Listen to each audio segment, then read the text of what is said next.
Optimism will get you everywhere. Now, we were just got done talking about leads and pursuing them and converting them. But what isn't often spoken about are the difficult leads. This is the hard part.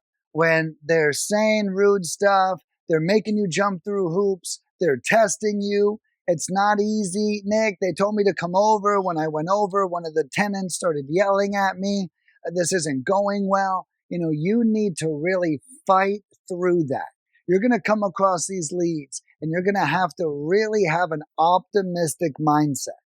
If you show up and the tenant's angry, well, that's a great example of someone who might actually be distressed. If they have angry, upset tenants, they probably can't wait to sell this property. And when you run into these obstacles like, Nick, it's hard to get them on the phone, or Nick, I don't know, they're really grumpy. Well, that's awesome. Hard to get on the phone and grumpy are signs of distress, which is what you're looking for. Leads are rarely served on a silver platter. And when they are, my numbers indicate that like 1 in 35 to 40 leads are on a silver platter. However, most of my clients are getting contracts under 1 in 12 to 18 leads, which means if you're just sitting around waiting for the perfect lead to land on your lap, you're closing 3 times less deals than the person who's pursuing every lead. And that optimistic attitude that I'm talking about, that will get you off the sidelines and into the game where you can really pursue those leads. If you think the calls are going to suck, then guess what? It's going to suck. If you're optimistic about the outcome and the situation, then your results are going to be optimistic. They're also going to be positive. It may not be sunshine and rainbows, but it won't be as doom and gloom. And when you show up to your sellers with that amazing attitude, they can tell. And that helps your relationship with them. They're going to see that you're providing a sense of calmness, and they want more of that because they're selling their house because they're distressed, their property's distressed, or something's wrong in their life.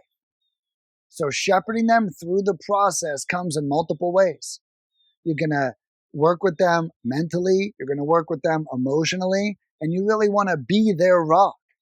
This is a process for someone that they can trust. And they're not going to trust you to help them sell their house unless they trust that you're going to bring quality and effective work to their doorstep. So think about that next time you're working with the seller and the obstacles that you might have to overcome. Because I don't want you to get discouraged, and you should lead with optimism. If you have a negative thought, which is natural, don't beat yourself up, but combat that with another positive thought. Well, what if they chew my ass? Well, what if they sign the contract? But what if nobody's home? Well, what if they invite me in for coffee? Okay, so you should always be telling yourself the opposite side. If you're being negative, which is natural, especially in the beginning, you should be combating that with positive sentences and then lead with that optimism. I promise these strategies will change the way you approach leads and, in result, change the outcomes with those leads.